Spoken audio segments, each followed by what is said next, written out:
Hello everyone, आपका जोरदार स्वागत है अड्डा 24/7 क्लास 9 एंड 10 यूट्यूब चैनल पर। मैं राघवेंद्र सिंह आप बच्चों के लिए लेकर आया हूं इलेक्ट्रिसिटी चैप्टर का दूसरा टॉपिक। जी हां, क्लास 10 का चैप्टर 12 जिसका नाम है इलेक्ट्रिसिटी, इसका हमने पहला टॉपिक पढ़ लिया है और इस सेशन में हम पढ़ने वाले हैं इस चैप्टर का दूसरा टॉपिक। दूसरा टॉपिक में हम पढ़ेंगे क्या? ओम्स लॉ के बारे में पढ़ेंगे और रेजिस्टेंस ऑफ ए सिस्टम के बारे में पढ़ेंगे और रजिस्टर्स के बारे में पढ़ेंगे, है ना? क्लियर?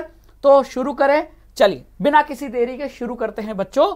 अगर मैं सबसे पहले अगर आपको बताऊं तो सबसे पहले मैंने बोला ही है कि ओम्स लॉ के बारे में हम डिस्कशन करेंगे, है ना? तो ओम्स लॉ क्या है? ओम्स लॉ, इसका फॉर्मूला क्या होता है और ओम्स लॉ की खोज कैसे हुई, है ना? तो सबसे पहले एक रिलेशन पाया गया किसके बीच में? Is there a relationship between the potential difference across a conductor and the current through it?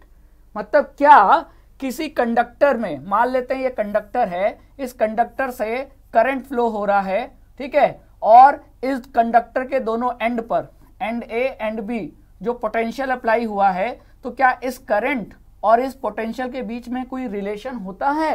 पहले तो ये डाउट हुआ और बाद में पता चला कि नहीं, रिलेशन होता है। तो वही मैं कह रहा हूं कि ओम्स लॉ इन्हीं करंट और पोटेंशियल के बीच में रिलेशन को बताता है।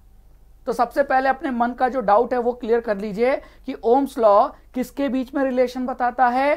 किसी भी कंडक्टर के दो एंड पर लगाया गया पोटेंशियल डिफरेंस और उस कंडक्टर से फ्लो होने वाले करंट के बीच में रिलेशन बताने वाला लॉ ओम्स लॉ होता है, ठीक है? अब इसके बारे में पता कैसे चला? तो एक नाइक्रोम वायर में करंट पास किया गया और उस नाइक्रोम वायर के दोनों एंड पर पोटेंशियल डिफरेंस मेजर किया गया, है ना? तो जब V और I का ग्राफ प्लॉट किया गया, V मतलब पोटेंशियल, I मतलब करंट, तो नाइक्रोम वायर में करंट और पोटेंशियल का जब ग्राफ प्लॉट किया गया तो ग्राफ कुछ ऐसा मिला। यानी कि जैसे जैसे हम करंट बढ़ा रहे थे उसी तरह वैसे वैसे पोटेंशियल डिफरेंस भी क्या हो रहा था? बढ़ रहा था। तो जो ग्राफ का लाइन है वो क्या है? लाइन लीनियर है कि नहीं? thus the VI graph is a straight line that passes through the origin of the graph, ठीक है? तो इस ग्राफ में ये जो x एक्सिस है इसमें क्या प्लॉट किया गया? करंट, और ये जो y एक्सिस है यहाँ क्या प्लॉट किया गया? Potential difference. तो ये लाइन जो मिली वो स्ट्रेट लाइन मिली। तो वो स्ट्रेट लाइन क्या शो कर रही है? स्ट्रेट लाइन यही शो कर रही है कि अगर हम करंट बढ़ा रहे हैं तो उसी रेशियो में पोटेंशियल डिफरेंस भी बढ़ रहा है ना? अगर हमने करंट को दुगना कर दिया तो पोटेंशियल डिफरेंस भी दुगना हो गया, करंट को हमने 3 गुना कर दिया तो पोटेंशियल डिफरेंस भी 3 गुना हो गया, है ना? यानी V is directly proportional to I, है ना? यही रिलेशन निकला कि नहीं? तो ये एक्सपेरिमेंट से पता चला जब VI ग्राफ प्लॉट किया गया। VI ग्राफ मतलब potential and current graph nichrome wire के लिए प्लॉट किया गया, तब पता चला कि पोटेंशियल और करंट के बीच में रिलेशनशिप होता है, और वो भी कैसा? डायरेक्ट रिलेशन होता है। और डायरेक्ट रिलेशन के वजह से ही इस ग्राफ का जो लाइन था वो लाइन कैसा था? स्ट्रेट लाइन था। तो आपसे ये पूछ सकता है कि VI ग्राफ में जो लाइन मिला था वो कैसी लाइन मिली थी? तो इस ग्राफ में जो लाइन मिली थी वो स्ट्रेट लाइन मिली थी, पासिंग थ्रू ओरिजिन, ठीक है? स्ट्रेट लाइन तो ये भी है, लेकिन क्या ये ओरिजिन से पास हो रही है? ओरिजिन तो ये होता है जहां x एक्सिस और y एक्सिस, जो x और y एक्सिस दोनों मिलते हैं वो होता है ओरिजिन। तो क्या ये ओरिजिन से पास हो रहा है? नहीं। तो ये भी ध्यान रखना है कि स्ट्रेट लाइन तो मिला लेकिन वो स्ट्रेट लाइन ओरिजिन से पास कर रहा था। समझ में आ गया? तो जब ये पता चल गया कि पोटेंशियल डिफरेंस और करंट के बीच में रिलेशन होता है, वो भी कैसा? डायरेक्ट रिलेशन होता है, एक को बढ़ाने पर दूसरा भी उसी रेशियो में अनुपात में बढ़ता है। तो फिर क्या? तो फिर ये जो लॉ बना ओम्स के नाम पर, जिन्होंने ओम ने दिया था, वो लॉ का फॉर्मूला बना। तो ये नियम क्या कहता है? पहले ये देख लो। जर्मन के फिजिसिस्ट जॉर्ज साइमन ओम ने पता लगाया कि potential difference V across the end of a given metallic wire in an electric circuit is directly proportional to the current। ये बात ध्यान रखनी है। तो वही तो हम कह रहे हैं कि पोटेंशियल डिफरेंस डायरेक्ट डिपेंड करता है करंट पे, ठीक है। तो potential difference is directly proportional to current. ये अभी जो आपने वी आई ग्राफ जो प्लॉट किया उससे पता चला कि नहीं? और ये पता किसको चला? ओम जी को, है ना, जो कि जर्मन के फिजिसिस्ट थे। तो यहां से क्या रिलेशन बना? यहां से रिलेशन बना कि V is directly proportional to I, और यही रिलेशन कहलाया ओम्स लॉ, ठीक है। तो फिर से मैं पढ़ रहा हूं, ध्यान से सुनना। Potential difference across the end of a conductor या कह लो metallic wire in a electric circuit is directly proportional to the current flowing through it provided its temperature remain same. यानी हम टेम्परेचर नहीं बदल रहे। ये अगर वायर ले लें तो इस वायर का जो टेम्परेचर है वो हमने फिक्स कर दिया, है ना। और फिर हमने क्या किया? हमने दोनों एंड पर पोटेंशियल डिफरेंस जो अप्लाई किया था उसको लगातार बढ़ाते गए, और जैसे जैसे पोटेंशियल डिफरेंस बढ़ा रहे थे इस कंडक्टर में जो करंट फ्लो हो रहा था वो भी, करंट की वैल्यू भी बढ़ रही थी। तो इसका मतलब डायरेक्ट रिलेशन है ना, एक को बढ़ाया दूसरा भी बढ़ा। तो यही पाया किसने? ओम जी ने। तो ओम ने अपना नियम दे दिया जिसे ओम्स लॉ कहते हैं, ठीक है। तो ये एक्सपेरिमेंट से पता चला, क्लियर। अब जब ओम ने दिया नियम ओम्स लॉ, तो वो नियम क्या था? यही था ना, V is directly proportional to I। तो जब भी प्रोपोर्शनल हटाते हैं और इक्वल लगाते हैं तो एक प्रोपोर्शनैलिटी कांस्टेंट लगाना पड़ता है। तो जब हम यहाँ इक्वल टू लगाएंगे तो I के साथ एक कांस्टेंट लगाना पड़ेगा, और वो कांस्टेंट यहाँ है R, है ना। देखो V is directly proportional to I। अब जब मैंने प्रोपोर्शनल हटाकर इक्वल लगाया तो I के साथ मुझे एक कांस्टेंट लगाना पड़ेगा। तो वो कांस्टेंट क्या है? वो कांस्टेंट है R। तो potential equal to current into R हुआ कि नहीं? अभी मैं बताता हूं R है क्या, और यही बन गया ओम लॉ का formula, V equal to IR, जहां V क्या है? पोटेंशियल डिफरेंस, I क्या है? करंट, और ये जो R जो कांस्टेंट है इसे क्या कहते हैं? इसे कहते हैं रेजिस्टेंस। क्या कहते हैं? रेजिस्टेंस। तो इस इक्वेशन में V इक्वल टू IR में ये जो R है ना, ये कांस्टेंट है, और इस कांस्टेंट का नाम होता है रेजिस्टेंस, ठीक है। और ये रेजिस्टेंस किसी गिवन ऑब्जेक्ट के लिए किसी गिवन टेम्परेचर पे फिक्स रहता है। In the above equation R is a constant for a given metallic wire. मतलब कॉपर के लिए R फिक्स होगा, लेकिन अगर कॉपर की जगह हम कोई दूसरा वायर ले लें, किसी दूसरे मेटल का बना हुआ वायर ले लें, तो R की वैल्यू, रेजिस्टेंस की वैल्यू क्या हो जाएगी? बदल जाएगी। तो जो R की वैल्यू है ना, वो किसी एक पर्टिकुलर वायर के लिए तो फिक्स है, लेकिन अलग अलग मटेरियल के वायर के लिए अलग अलग होगी। और ये टेम्परेचर पे भी डिपेंड करती है, मतलब टेम्परेचर बदलने से रेजिस्टेंस भी बदल जाता है कि नहीं? समझ में आया? तो वही यहां लिखा है कि in the above equation R is a constant for the given metallic wire eight A given temperature, और इस R को क्या कहते हैं? रेजिस्टेंस कहते हैं। तो दिमाग में बैठा लेना, रेजिस्टेंस किस पे डिपेंड किया? पहली बात तो टेम्परेचर पे तो डिपेंड करता ही है, और दूसरी चीज वायर किस मटेरियल का बना है इस पे भी डिपेंड करता है। अगर मैं कॉपर का वायर ले लूं, है ना, और लोहे का वायर ले लूं, तो आपको क्या लगता है दोनों का रेजिस्टेंस सेम होगा? नहीं, दोनों अलग अलग मटेरियल से बने हैं ना, तो दोनों का रेजिस्टेंस अलग अलग होगा।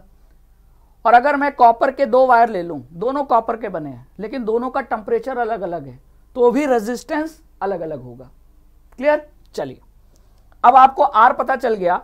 अब R जो रेजिस्टेंस होता है उसकी SI यूनिट क्या होती है?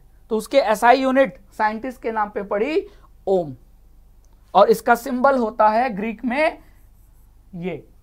तो जब भी हम किसी तार का, वायर का रेजिस्टेंस लिखते हैं तो कैसे लिखते हैं?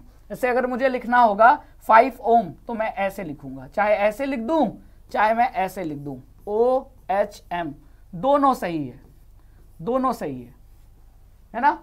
तो जो रेजिस्टेंस होता है वो एक प्रॉपर्टी होता है कंडक्टर का, जो कि फ्लो ऑफ करंट को या फ्लो ऑफ चार्जेस को रेजिस्ट करता है।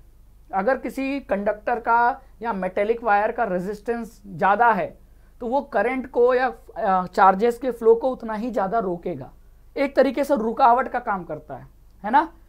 तो जो रेजिस्टेंस होता है वो रेजिस्ट करता है किसके फ्लो को, चार्जेस के फ्लो को। कहाँ, कंडक्टर के अंदर जो चार्ज फ्लो हो रहा है उस चार्ज के फ्लो को रोकने का काम जो करता है उस प्रॉपर्टी को रेजिस्टेंस कहते हैं। और ये किसी कंडक्टर में ज्यादा होता है, किसी में कम होता है। क्लियर। और इसकी एसआई यूनिट क्या होती है, ओम होती है। ठीक है। और इसको रिप्रेजेंट कैसे करते हैं, ग्रीक लेटर इससे। ठीक है, क्लियर। चलो, तो अगर V equal to I R है तो R equal to V by I लिख सकते हैं कि नहीं? जी हाँ। तो जो ओम्स लॉ का जो फॉर्मूला है वहां तीन चीजें हैं, पोटेंशियल डिफरेंस, करंट और रेजिस्टेंस। रेजिस्टेंस किसका, वायर का। तो इसको चाहो V equal to I R लिखो, चाहे इसी फॉर्मूले को R equal to V by I लिखो। ठीक है, क्लियर। अब आपसे पूछा जाए कि बताओ 1 ओम कितना होता है, तो 1 ओम मतलब रेजिस्टेंस। तो 1 ओम मतलब अगर 1 वोल्ट का पोटेंशियल डिफरेंस लगाया जाए कंडक्टर के क्रॉस, मान लो कोई कंडक्टर मेटेलिक वायर है और इसके दोनों एंड पर मैं पोटेंशियल डिफरेंस 1 वोल्ट का लगाऊं और इसके वजह से 1 एम्पियर का करंट फ्लो करे, तो इसका मतलब इस तार का जो रेजिस्टेंस है वो कितना है, 1 ओम है। क्लियर कट, समझ में आ गया? ठीक है, आगे चला जाए तो ओम्स लॉ क्लियर हो गया। ठीक है, ओम्स लॉ से निकल के आया एक कांस्टेंट, इसको कहते हैं रेजिस्टेंस, है ना। रेजिस्टेंस टेम्परेचर पे भी डिपेंड करता है और मेटेलिक वायर किस मेटल का या मतलब मटेरियल का बना है, किस एलिमेंट का बना है, उस पर भी डिपेंड करता है। क्लियर, समझ में आ गया। और वहां से ये फॉर्मूला निकल के आ गया। चलिए आगे चलते हैं। अब V equal to I R, तो मैं ये भी लिख सकता हूं I equal to V by R. V equal to I R होता है तो I इक्वल टू V और R नीचे जाएगा तो V बाई आर हो गया। ये फॉर्मूला को जरा ध्यान से देखिए, है ना। तो अगर आप यहां ध्यान से देखोगे तो इस फॉर्मूले से क्या लग रहा है, अगर पोटेंशियल कांस्टेंट हो तो करंट और रेजिस्टेंस के बीच में इनवर्स रिलेशन होता है कि नहीं। It is obvious from that the current through a resistor is inversely proportional to its resistance. If the resistance is doubled, the current gets half. मतलब I equal to V by R है ना। तो इन दोनों के बीच में कैसा relation है, इनवर्स रिलेशन है। इनवर्स रिलेशन मतलब 1 बाई आर से पता चल गया। तो अगर मैं R को बढ़ाऊंगा तो करंट क्या होगा, घटेगा। और अभी आपने पढ़ा भी था कि रेजिस्टेंस मतलब क्या, फ्लो ऑफ चार्जेस को रेजिस्ट करेगा। तो अगर रेजिस्टेंस बढ़ा दूं इसका मतलब वो फ्लो ऑफ चार्जेस को ज्यादा रेजिस्ट करेगा, और चार्जेस को ज्यादा रेजिस्ट करेगा, रोकेगा फ्लो होने से, तो करंट भी कम हो जाएगा। क्योंकि करंट किस पे डिपेंड करता है, करंट डिपेंड करता है कि कितना चार्ज फ्लो हो रहा है पर यूनिट टाइम में। अगर कम चार्ज फ्लो होगा तो कम करंट, और कम चार्ज कब फ्लो होगा, जब रेजिस्टेंस ज्यादा होगा। तो रेजिस्टेंस ज्यादा कर देंगे तो जाहिर सी बात है करंट कम हो जाएगा। तो अगर रेजिस्टेंस को आपने दुगना कर दिया तो करंट हाफ हो जाएगा। आपने रेजिस्टेंस को 4 गुना कर दिया तो करंट 1/4 हो जाएगा, है कि नहीं। दोनों अपोजिट चल रहे हैं, इसको बढ़ाओगे तो ये घटेगा, इसको बढ़ाओगे तो ये घटेगा। दोनों इनवर्स रिलेशन होता है, और ये इस फॉर्मूले से आपको साफ साफ पता चल रहा है ना बच्चों लोग, है ना बाबू लोग। चलिए आगे चला जाए, है ना, कुछ पढ़ा जाए। पढ़ ही तो रहे हैं, कर क्या रहे हैं अभी। ठीक है, चलिए अब देखो, कभी कभी ऐसी जरूरत पड़ जाती है कि रेजिस्टेंस को बढ़ाया या घटाना पड़ता है। ठीक है, तो in many practical cases it is necessary to increase और decrease the current in an electric circuit. तो आप ये बताओ कि करंट को अगर हमको घटाना बढ़ाना है तो कैसे कर सकते हैं। अभी आपने देखा करंट और रेजिस्टेंस के बीच में इनवर्स रिलेशन है।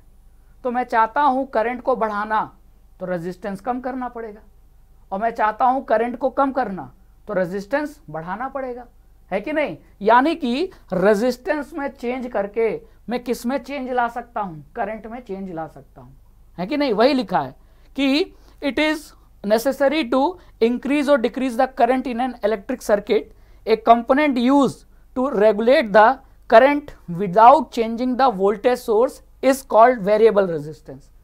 वेरिएबल रेजिस्टेंस किसे कहेंगे, उस कंपोनेंट को जो कि बिना वोल्टेज में चेंज किए रेजिस्टेंस में बदलाव के कारण करंट को क्या कर दे, चेंज कर दे, तो ऐसे रेजिस्टेंस को वेरिएबल रेजिस्टेंस कहते हैं। मतलब मैं रेजिस्टेंस में बदलाव करूंगा, पोटेंशियल तो चेंज नहीं होगा, लेकिन किस पे असर पड़ेगा, करंट पे। ठीक है, तो मैं रेजिस्टेंस बदलूंगा, करंट बदल जाएगा। तो करंट में बदलाव करना कभी कभी जरूरत पड़ जाता है, और ये हम करते कैसे हैं, करंट को कैसे चेंज करते हैं, बाय चेंजिंग रेजिस्टेंस। और ऐसे रेजिस्टेंस को वेरिएबल रेजिस्टेंस कहा जाता है। ठीक है, और एक डिवाइस है जिसे क्या कहते हैं, रियोस्टेट। तो जो आप यहाँ डिवाइस का चित्र देख रहे हो, पिक्चर देख रहे हो, ये कौन सा डिवाइस है, रियोस्टेट। इस रियोस्टेट में ये जो आप देख रहे हो ना, ये स्लाइड हो सकता है, और जैसे जैसे इसको आप आगे पीछे करोगे तो रेजिस्टेंस बदलता है सर्किट में, और रेजिस्टेंस बदलने से करंट भी बदलता है, कभी घट जाता है, कभी बढ़ जाता है। तो हम जैसा चाहें वैसा कर सकते हैं। करंट को घटाना चाहें तो भी घटा सकते हैं, और करंट को बढ़ाना चाहें तो भी बढ़ा सकते हैं, by using which instrument, rheostat. तो वही लिखा है, in an electric circuit a device called rheostat is often used to change the resistance in the circuit.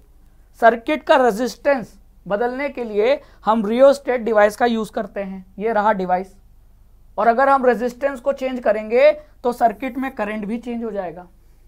ठीक है, तो जब भी ऐसा करना हो हम इस तरीके से कर सकते हैं। तो आपको रियोस्टेट का काम समझ में आ गया, क्लियर। आगे चला जाए, चलिए। अब ये लिखा है कि factors on which resistance of a conductor depends. वो कौन कौन से फैक्टर होते हैं जिसपे किसी तार का या किसी कंडक्टर का कह लो या किसी मेटेलिक वायर का कह लो, जो रेजिस्टेंस है वो डिपेंड करता है। ठीक है, तो 3 फैक्टर्स हैं। पहला, लेंथ ऑफ वायर, तार की लंबाई कितनी है ना, जितना लंबा तार उतना ज्यादा तार का रेजिस्टेंस। ठीक है, दूसरा फैक्टर होता है तार का क्रॉस सेक्शनल एरिया, क्लियर, और जितना एरिया अधिक होगा रेजिस्टेंस उतना कम होगा। ठीक है, इसका मतलब कि यहां तो रिलेशन क्या निकल के आया, resistance is directly proportional to length of wire, और यहां क्या रिलेशन निकल कर आया, resistance is inversely proportional to area. कौन सा area, cross sectional area of wire. एक लेंथ पे डिपेंड करता है और दूसरा तार के क्रॉस सेक्शनल एरिया पे डिपेंड करता है रेजिस्टेंस। और थर्ड फैक्टर है कि तार किस मटेरियल का बना है, वो लोहे का बना है, कॉपर का बना है, एल्यूमिनियम का बना है, किस मटेरियल का बना है, किस मेटल का बना है। ठीक है, तो इन 3 फैक्टर पर रेजिस्टेंस डिपेंड करता है, यानी ये 3 फैक्टर मिलकर डिसाइड करते हैं कि किसी वायर का, कंडक्टर का रेजिस्टेंस क्या होगा। तो ये आपको फैक्टर याद हो गया है ना। जरा देखो, किसी तार का एक एरिया, मतलब मान लो एक बहुत लंबा तार था, बीच में से मैंने कट कर दिया, और कट करने के बाद मैंने पिक्चर यहां लगा दी, है ना। तो ये जो तार की जो मोटाई दिख रही है ना आपको, यही होता है क्रॉस सेक्शनल एरिया। यहां से यहां जो दिख रहा है, यह है तार की लंबाई, है ना। और तीसरी चीज आती है तार किस मटेरियल का बना है। ठीक है, अब इन तीनों को कंबाइन करें तो क्या बनता है, देखो अभी आपने देखा कि R is directly proportional to length, और दूसरे से क्या निकला कि R यानी resistance is inversely proportional to area. तो इन दोनों को कंबाइन करोगे तो क्या बनेगा, R is directly proportional to length but inversely proportional to area. अब मुझे प्रोपोर्शनलिटी हटाना है तो जाहिर सी बात है कांस्टेंट लगाना पड़ेगा। तो मैंने क्या किया, प्रोपोर्शनल की जगह इक्वल टू लगाया, तो मुझे L/A के साथ साथ एक कांस्टेंट लगाना पड़ेगा। तो मैंने कांस्टेंट लगा दिया रो, तो हो गया रो L/A। तो ये हो गया फॉर्मूला। ठीक है, तो इस फॉर्मूले में साफ साफ नजर आ रहा है कि रेजिस्टेंस 3 चीजों पे डिपेंड करता है। वो 3 चीजें क्या हैं, पहला तो लेंथ ऑफ वायर, ठीक है, दूसरा cross sectional area of wire, ठीक है, और तीसरा तार किस मटेरियल का बना है। और तार जिस मटेरियल का बना होता है उससे एक कांस्टेंट निकल के आता है जिसे कहते हैं रेजिस्टिविटी। तो ये रो क्या है, रो होता है रेजिस्टिविटी। तो अक्सर बच्चे कंफ्यूज हो जाते हैं किसमें, रेजिस्टेंस और रेजिस्टिविटी में। आर मतलब रेजिस्टेंस है, अभी आपने जो V = IR पढ़ा ना, ये R यही R है, रेजिस्टेंस है ये। लेकिन ये जो रो है ना, रो क्या है, रो है रेजिस्टिविटी। तो रेजिस्टिविटी जो किसी मटेरियल का नेचर बताती है, मतलब एक नेचर होता है, हर मटेरियल की रेजिस्टिविटी अलग अलग होती है। तो इस रेजिस्टिविटी पर, लेंथ पर और क्रॉस सेक्शनल एरिया पर वायर के, इन तीन फैक्टर्स पे डिपेंड करता है तार का रेजिस्टेंस। इनमें से कुछ भी बदल दो तो तार का रेजिस्टेंस बदल जाएगा। अब जैसे मैंने कॉपर की जगह एल्यूमिनियम का तार ले लिया, लंबाई और एरिया वही है, लेकिन क्योंकि मैंने तार का मटेरियल बदल दिया ना, पहले कॉपर का तार था, अब एल्यूमिनियम का तार है, तो रेजिस्टिविटी बदल जाएगी, और क्योंकि रेजिस्टिविटी बदल जाएगी तो तार का रेजिस्टेंस भी बदल जाएगा, है कि नहीं। इन तीन फैक्टर्स में से कुछ भी बदलोगे, इसके कारण क्या होगा, तार का रेजिस्टेंस बदल जाएगा। ठीक है, चलो तो अब हम रो को, ये जो रो है ना, इसको हमने क्या कहा, रेजिस्टिविटी, तो इसके बारे में जान लेते हैं। तो रो क्या है, रो एक कांस्टेंट है जिसे हम रेजिस्टिविटी कहते हैं, या कह लो इलेक्ट्रिकल रेजिस्टिविटी कहते हैं, जो कि डिपेंड किस पे करता है, मटेरियल किस पदार्थ का बना है, मतलब जो कंडक्टर है, जो वायर है, वो किस मटेरियल का बना है, वो कॉपर का बना है, आयरन का बना है, एल्यूमिनियम का बना है, उस पे डिपेंड करता है रेजिस्टिविटी। अलग अलग मटेरियल का जो वायर है उसकी रेजिस्टिविटी भी अलग अलग होगी, सेम नहीं हो सकती। कॉपर की रेजिस्टिविटी और एल्यूमिनियम के वायर की रेजिस्टिविटी कभी सेम होगी, कभी नहीं। ठीक है, अब इसकी एसआई यूनिट क्या होती है, तो देखो रेजिस्टेंस की एसआई यूनिट होती है ओम, लेकिन रेजिस्टिविटी की क्या होती है, ओम मीटर। कैसे निकाला, देखो R equal to rho L by A है, तो मुझे रेजिस्टिविटी की यूनिट चाहिए ना, तो रेजिस्टिविटी मतलब रो, तो रो बराबर मैं क्या लिख सकता हूं, R into A upon L। R की एसआई यूनिट ओम, एरिया की SI unit metre square, length की एसआई यूनिट मीटर, तो ये मीटर स्क्वायर को काट देगा तो क्या बच गया, ओम मीटर बचा कि नहीं। तो रेजिस्टिविटी की यूनिट क्या आई, ओम मीटर, वही तो लिखा है, ओम का सिंबल ये है और साथ में इंटू मीटर। ध्यान रखना ओम बाई मीटर नहीं है, गलत, ओम इंटू मीटर है। क्लियर, समझ में आ गया। और रेजिस्टेंस हो और रेजिस्टिविटी हो, दोनों टेम्परेचर पे डिपेंड करते हैं। टेम्परेचर बदल दो तो रेजिस्टिविटी भी बदल जाएगा, और रेजिस्टिविटी बदला तो जाहिर सी बात है कि हमने पढ़ा है R equal to rho L by A होता है, तो टेम्परेचर बदलने से रेजिस्टिविटी बदल गया तो जाहिर सी बात है रेजिस्टेंस भी तो बदल जाएगा, क्योंकि रेजिस्टेंस रेजिस्टिविटी भी पे भी तो निर्भर करता है, डिपेंड करता है। क्लियर कट, समझ में आ गया। तो ये सभी लाइन बहुत इंपॉर्टेंट है। आगे चला जाए, चलिए अब देखो मैंने क्या बोला था, हर मटेरियल का जो वायर है, जो कंडक्टर है, उसकी रेजिस्टिविटी अलग अलग होती है। तो मेटल हो गए, एलॉयज हो गए, इनकी रेजिस्टिविटी बहुत कम होती है। देखो माइनस में 10 की पावर माइनस 8 ओम मीटर से लेकर 10 की पावर माइनस 6 ओम मीटर तक।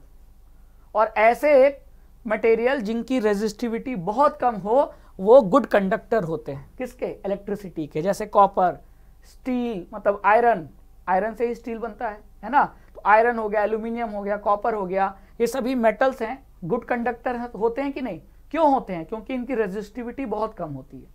ठीक है, और वहीं यहां देखो रबड़, ग्लास, प्लास्टिक, ऐसे मटेरियल की रेजिस्टिविटी बहुत ज्यादा होती है। और रेजिस्टिविटी कितनी ज्यादा होती है, देखो 10 की पावर 12 से लेकर 10 की पावर 17 ओम मीटर तक।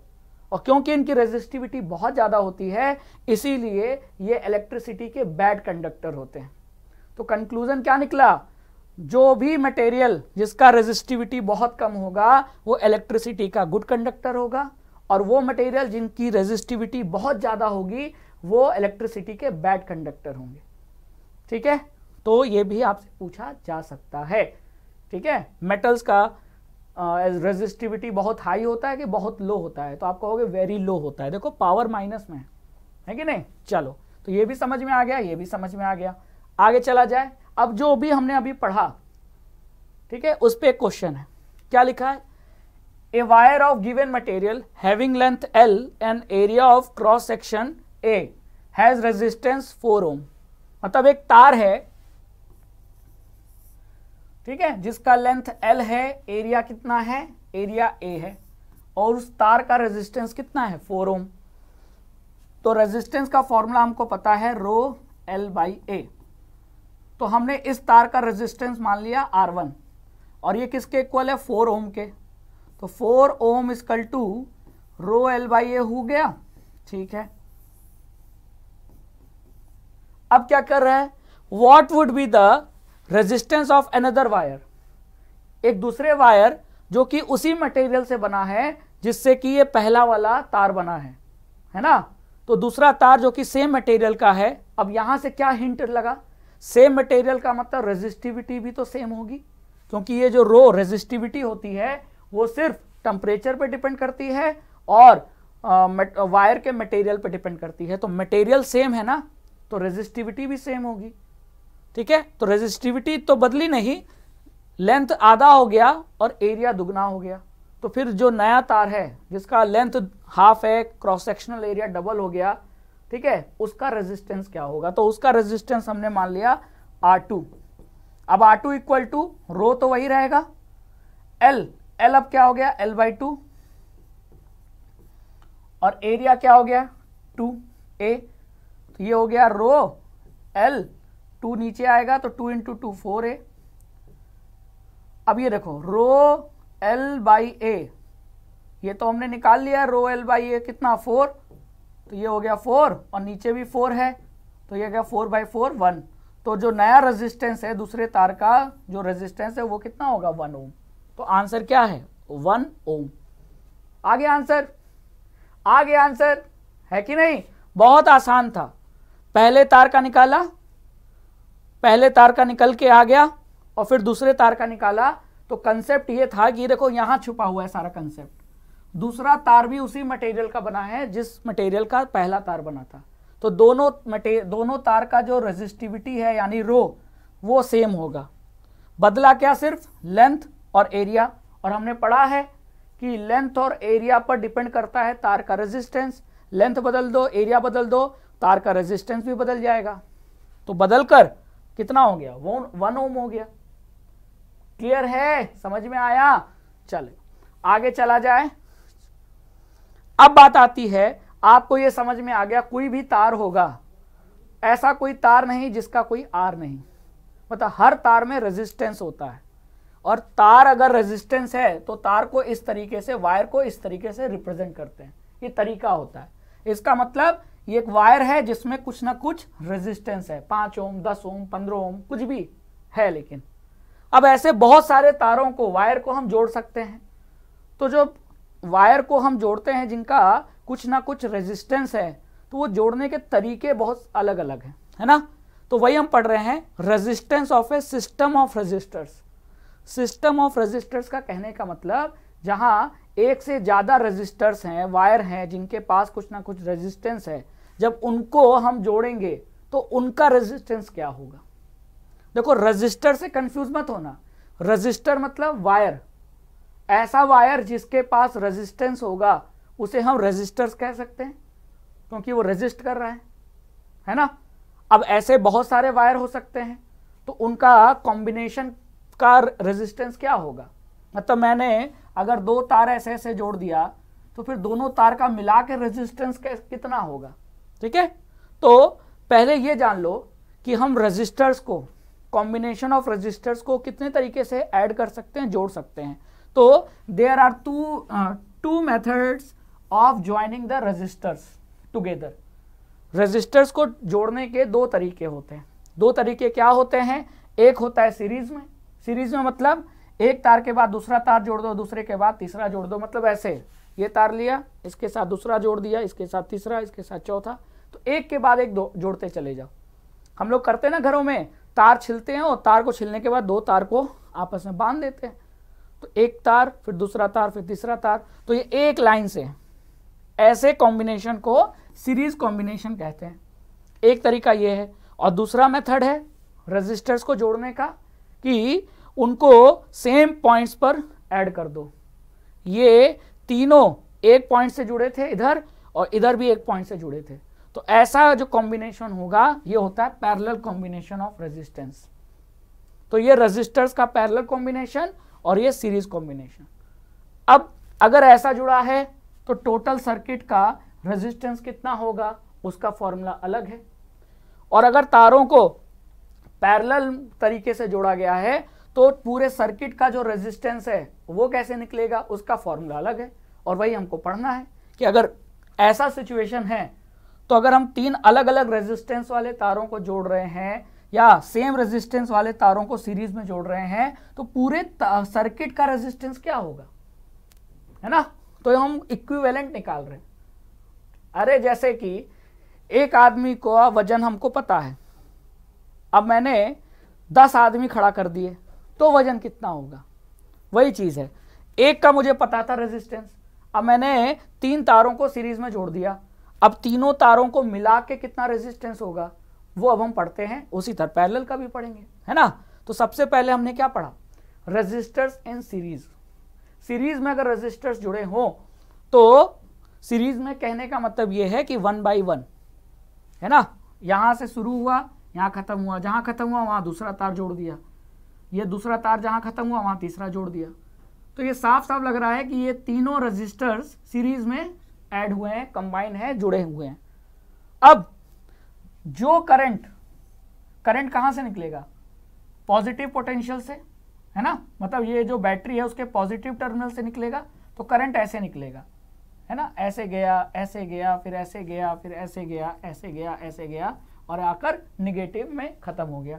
तो आपको क्या लगता है, अगर 5 एम्पियर करंट बैटरी के पॉजिटिव टर्मिनल से निकला है तो यहां भी 5 जाएगा, 5 गया तो निकलेगा भी कितना, 5 निकला, फिर दोबारा कितना गया, फिर अंदर 5, फिर बाहर कितना निकला 5, फिर बाहर कितना निकला 5, फिर बाहर कितना निकला 5। यानी कि जब सीरीज में रेजिस्टर्स जुड़े होते हैं तो उनमें करंट की वैल्यू सेम होती है।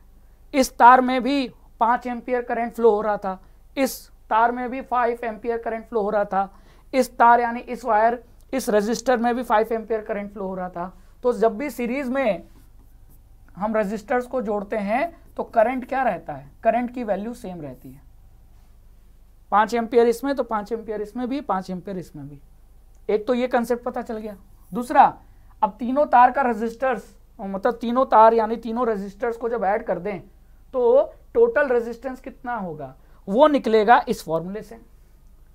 और फॉर्मूला ये कहता है कि इनका जो अपना खुद का रेजिस्टेंस है वो जोड़ दो। जैसे कि ये 5 ओम का तार होता, ये 2 ओम का और ये 3 ओम का, तो टोटल रेजिस्टेंस क्या होता, 5 ओम प्लस 2 ओम प्लस 3 ओम, कितना, 5 2 7, 7 प्लस 3 10 ओम।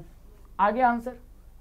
तो चाहे 3 लगे हों, 2 हों, 10 हों, बस सभी को जोड़ते चले जाना है ना। तो ये फॉर्मूला याद हो गया, याद हो गया ना। चलिए, और तीसरी चीज क्या लिखी हुई है, in a series combination of resistors, resistors का जो सीरीज कॉम्बिनेशन होता है उसमें current is same in every part of the circuit.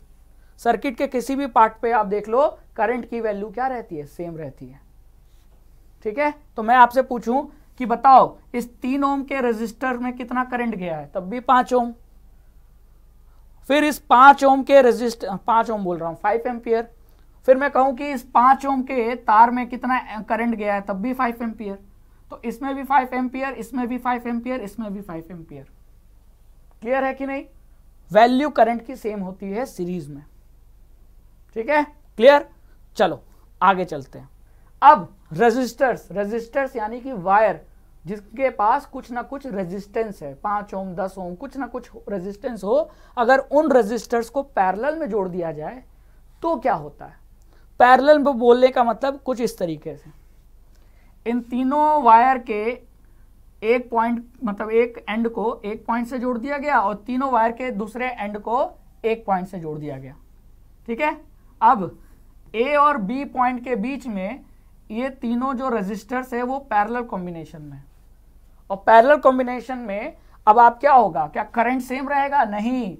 मान लो यहां से 5 एम्पियर का करंट आया, अब ये 5 एम्पियर का करंट बट जाएगा, मान लेते हैं इसमें एक गया, इसमें एक गया, इसमें 3 चला गया, तो 5 एंटर किया और 5 करंट डिवाइड हो गया। एक ब्रांच में 1 एम्पियर गया, दूसरे ब्रांच में 1 एम्पियर गया, एक ब्रांच में 3 एम्पियर गया। लेकिन टोटल करंट इन ब्रांचों का ऐड कर दो, 3 4 1 5 तो आएगा। फिर ये करंट जो डिवाइड हुआ था यहाँ फिर ये मिल जाएंगे और फिर टोटल करंट कितना हो जाएगा 5 एम्पियर। तो सीरीज में करंट की वैल्यू सेम रहती है, लेकिन जब रेजिस्टर्स पैरेलल में जुड़े रहते हैं तो करंट की वैल्यू सेम नहीं रहती। तीनों ब्रांच में अलग अलग अमाउंट का करंट फ्लो होगा, क्योंकि तीनों का अगर रेजिस्टेंस अलग अलग है तो जाहिर सी बात है कि हमने पढ़ा था करंट और रेजिस्टेंस के बीच में इनवर्स रिलेशन है। तो अगर आर अलग अलग है, किसी का ज़्यादा किसी का कम, उसी हिसाब से करंट भी बदलेगा। हो सकता है कि यहाँ 2 हो, यहाँ 1 हो और यहाँ 2 हो सकता है इनका 1 इनका 1 इसका 3 हो जाए, कुछ भी पॉसिबल है। ठीक है, क्लियर कट समझ में आ गया। तो पैरेलल में करंट सेम नहीं रहता, लेकिन पैरेलल में पोटेंशियल सेम रहता है। यहां से यहां तक का पोटेंशियल अगर 5 वोल्ट है, कितना है 5 वोल्ट है यहां से यहां तक का, तो यहां से यहां तक का भी 5 वोल्ट होगा, यहां से यहां तक का भी 5 वोल्ट होगा। यानी पैरेलल में जो पोटेंशियल होता है वो सेम होता है, पोटेंशियल सेम रहता है। तो सीरीज में करंट सेम रहता है और पैरेलल में पोटेंशियल सेम रहता है। ठीक है, और अगर पोटेंशियल में तार जुड़े हैं, किस में जुड़े हैं, तार पैरेलल में जुड़े हैं, पोटेंशियल में नहीं। तार अगर पैरेलल में जुड़े हैं तो टोटल रेजिस्टेंस का फॉर्मूला क्या होता है, ये होता है 1/R इक्विवेलेंट। R इक्विवेलेंट मतलब total resistance equal to 1/R1 + 1/R2 + 1/R3। 4 होते तो 1/R4 भी हो जाता, 5 होते तो 1/R5 भी हो जाता।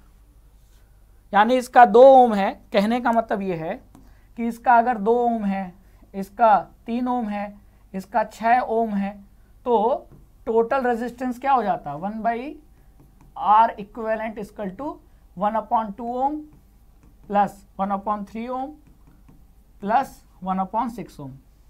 अब जब इसको सॉल्व करते, ठीक है, सॉल्व करते मान लो, तो जो भी आता, मान लो आया कि 1/R इक्विवेलेंट इक्वल टू, मान लो इसको ऐसे मान लेते हैं 1/6, मतलब ये 6 ओम है, ये भी 6 ओम है, ये भी 6 ओम है, तो ये 1/6 1/6 1/6, तो ये हो गया 3/6। तो 1/R इक्विवेलेंट हो जाएगा 1/2। तो फिर यहाँ से R इक्विवेलेंट क्या होगा, 1/R इक्वल टू 1/2 है, तो R इक्वल टू 2 आया कि नहीं। इस तरीके से निकालना है। कई बच्चे यहीं पर आकर रोक देते हैं और बोलते हैं कि R की वैल्यू 1/2 है। अरे R की वैल्यू थोड़ी है, 1/R की वैल्यू 1/2 थी, तो R की वैल्यू तो 2 हुई ना। तो ये पैरेलल का फॉर्मूला है। ठीक है, क्लियर। और पैरेलल में पोटेंशियल डिफरेंस सेम होता है, ये आपने पढ़ लिया। ठीक है, अब इस कंसेप्ट को अभी अप्लाई करेंगे। चलो अप्लाई करो, बताओ क्या होगा आंसर। एक आपको सर्किट दिया हुआ है और इस सर्किट का इक्विवेलेंट रेजिस्टेंस, इक्विवेलेंट मतलब टोटल रेजिस्टेंस पूछा है, टोटल रेजिस्टेंस पूछा है।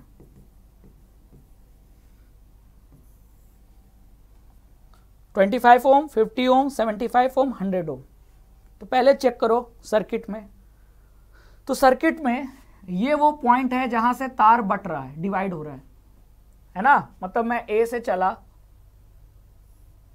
और इस पॉइंट पर अब ये तार बट रहा है।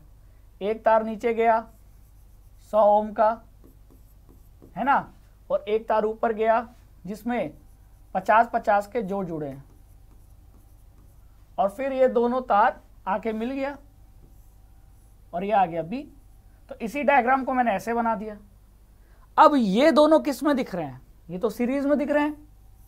तो सीरीज में फॉर्मूला क्या होता है, R1 + R2 + R3, ऐसे जोड़ते चले जाओ तो 50 और 50 जुड़ जाएंगे। तो जब 50 और 50 जुड़ेंगे तो ये क्या हो जाएगा, ऊपर हो जाएगा 100। ठीक है, और नीचे क्या था, नीचे 100 था पहले से। अब ये 100 ये 100, मतलब इसको मैंने ऐसे बदल दिया है कि नहीं। अब ये 100 ये 100, तो ये तो पैरेलल में हो गए ना। ये देखो यहाँ से ऊपर एक ब्रांच नीचे, तो ये दोनों इस पॉइंट से जुड़े हैं तो ये पैरेलल हो गए, तो पैरेलल में क्या हो जाएगा 1/r इक्वल टू 1/100 प्लस 1/100, तो ये हो जाएगा 2/100, 2/100 मतलब 1/50, तो 1/r इक्वल टू 1/50, तो r इक्वल टू 50 ओम, तो इसका आंसर क्या होगा 50 ओम आएगा। देखो कोई डाउट नहीं ना है, ये दोनों सीरीज में थे तो इनको जोड़ दिया 50 प्लस 50 100, और वो 100 इस 100 के साथ पैरेलल में था, तो 1/100 प्लस 1/100, तो 2/100, 2/100 मतलब 1/50, तो अगर 1/r इक्वल टू 1/50 है तो r इक्वल टू 50 हुआ, तो इस टोटल का रेजिस्टेंस कितना आ गया सर्किट का 50 ओम। आ गया ना आंसर। चलिए आगे चलते हैं नेक्स्ट क्वेश्चन पे। नेक्स्ट क्वेश्चन में क्या पूछा है, how can 3 resistors of resistance 2 ohm 3 ohm and 6 ohm be connected to give total resistance of 4 ohm. मतलब किस तरीके से 3 रेजिस्टर्स को जोड़ा जाए जिनका रेजिस्टेंस कितना है 2, 3 और 6 ओम है, इनको किस तरीके से जोड़ा जाए कि जो टोटल रेजिस्टेंस है वो 4 ओम आ जाए। बताओ, मतलब आपको मैंने 3 तार दे दिए, एक 2 ओम का तार, एक 3 ओम का तार है ना, और एक 6 ओम का तार, तो आपके पास 3 तार है, तीनों को इस तरीके से जोड़ना है कि टोटल रेजिस्टेंस कितना आ जाए 4 ओम। जोड़ो, कैसे जोड़ोगे बताओ, बताओ क्या होगा, क्या होगा आंसर। अरे इन दोनों को सीरीज में जोड़ोगे तब भी बात नहीं बनेगी, 3 2 5 है ना, इन दोनों को सीरीज में जोड़ोगे 6 3 9, बात नहीं बनेगी। बात बनेगी क्या, अरे सीरीज में जोड़ोगे तो बात नहीं बनेगी, लेकिन पैरेलल में तो जोड़ो तब बात बन जाएगी। देखो मान लेते हैं कि ये दोनों पैरेलल में है, ठीक है, ये 3 ओम ये 6 ओम, ये दोनों पैरेलल में है ना, तो और इनके साथ ये सीरीज में है, तो ये दोनों पैरेलल में और ये दोनों इसके साथ सीरीज में, तो इन दोनों का पैरेलल कॉम्बिनेशन का कितना होगा वैल्यू, तो 1/3 प्लस 1/6।